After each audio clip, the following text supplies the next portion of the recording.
Antes, mi pueblo estaba tan alejado del mundo que parecía detenido en el tiempo. No había carreteras, no había luz eléctrica, ni transporte. Las casas eran de adobe, con techos de lámina vieja o teja rota, y las calles apenas eran caminos de tierra y piedra. Cuando llovía, el lodo llegaba hasta los tobillos, y cuando hacía calor, el polvo se levantaba tanto que parecía niebla. La mayoría de la gente nunca había salido de ahí, y los pocos que viajaban a la ciudad más cercana tenían que caminar 2 días enteros entre cerros, monte y barrancos. Los más afortunados hacían el viaje montados en un burrito o un caballo, pero incluso así, nadie viajaba de noche. Jamás. De niño siempre escuché historias sobre el camino viejo que conectaba el pueblo con la ciudad. Un sendero angosto que atravesaba el monte y bordeaba un barranco enorme al que todos llamaban la Cañada Negra. Los ancianos decían que había partes del camino donde las cosas se confundían. Yo nunca entendí qué significaba eso, hasta muchos años después. Recuerdo perfectamente la última vez que hice ese recorrido. Yo tendría unos 17 años. Mi padre estaba enfermo y necesitábamos medicinas urgentemente, así que me ofrecí a ir solo hasta la ciudad. Mi madre no quería dejarme ir. Estaba nerviosa desde la mañana, y antes de salir me dijo algo raro mientras me acomodaba un escapulario en el cuello. Si alguien te habla en el camino después de que oscurezca, no contestes. Le pregunté por qué, pero ella solo bajó la mirada. No más no lo hagas. Salí al amanecer con un morral, una cantimplora y una mula vieja que apenas podía cargar peso. El primer día transcurrió tranquilo. Pasé por campos secos, pequeños arroyos y cerros donde el viento sonaba como silbidos largos entre las piedras. A veces me cruzaba con otros viajeros. A veces caminaba horas sin ver absolutamente a nadie. Y mientras más me alejaba del pueblo, más raro se sentía el camino, como si el monte se volviera demasiado silencioso. Llegué a la ciudad al anochecer del segundo día.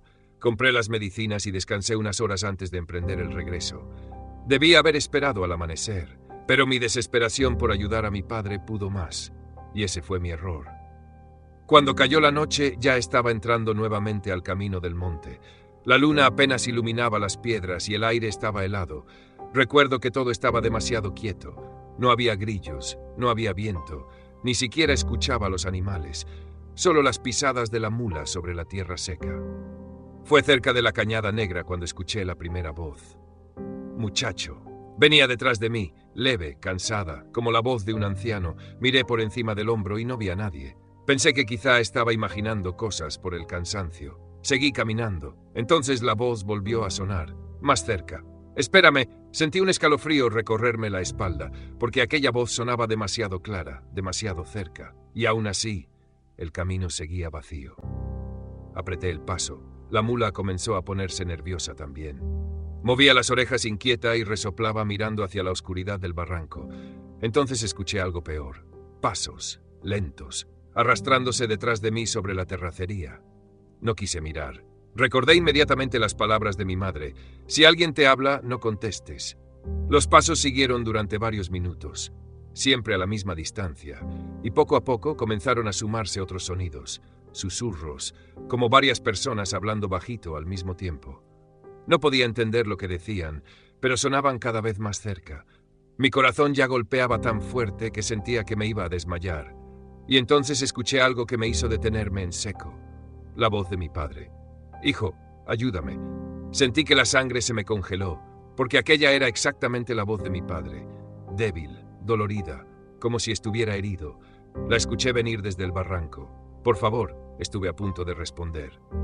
Lo juro, porque durante un segundo olvidé completamente que mi padre estaba en casa, enfermo, a días de distancia. Pero algo dentro de mí me gritó que no lo hiciera. Seguí caminando sin mirar atrás, y entonces los susurros se transformaron en risas, risas bajas, decenas de ellas, rodeándome. La mula comenzó a desesperarse. Intentó salirse del camino varias veces como si quisiera huir, y fue ahí cuando lo vi, a unos metros adelante. Había una persona parada en medio del sendero, muy quieta, demasiado quieta. La luna apenas iluminaba su silueta.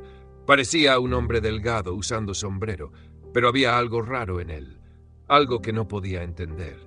Cuando me acerqué un poco más, sentí que el aire me abandonaba por completo, porque aquel hombre no tenía rostro. Solo una superficie oscura y lisa debajo del sombrero, como si la cara hubiera sido borrada. La mula se detuvo en seco, y entonces aquella cosa habló con la voz de mi madre. ¿Por qué no respondiste? Sentí un terror tan fuerte que casi me caigo del animal. Retrocedí lentamente, y entonces escuché pasos detrás de mí otra vez, muchos pasos. Volteé apenas un poco y vi sombras saliendo del barranco. Personas, o algo parecido a personas, todas caminando lentamente hacia el camino. Algunas cojeaban, otras arrastraban los pies, pero ninguna tenía rostro. La cosa del sombrero dio un paso hacia mí, y detrás de él comencé a escuchar las voces de personas que conocía. Vecinos del pueblo, familiares, amigos, todos llamándome al mismo tiempo desde la oscuridad. Yo reaccioné por puro miedo y golpeé a la mula para que corriera. El animal salió disparado por el camino, mientras detrás de mí escuchaba pasos, muchísimos pasos persiguiéndonos, y risas, risas horribles retumbando entre los cerros. No sé cuánto tiempo corrí, pero cuando finalmente vi las primeras casas del pueblo, ya estaba amaneciendo.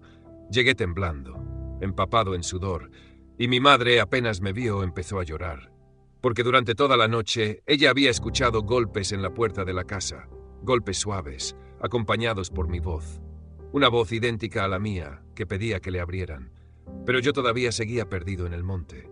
Mi madre nunca abrió, porque en el pueblo todos sabían algo que yo ignoraba, que en el camino viejo de la Cañada Negra hay cosas que aprenden a hablar con la voz de quienes amas. Y todavía hay algo que no me deja dormir, porque años después descubrimos algo extraño. Esa misma noche, otro hombre salió de la ciudad rumbo al pueblo. Nunca regresó. Jamás encontraron su cuerpo, ni el caballo, nada. Solo encontraron sus huellas, huellas que llegaban hasta el borde del barranco, acompañadas por muchas otras, como si decenas de personas hubieran caminado alrededor de él en círculos, antes de llevárselo hacia la oscuridad.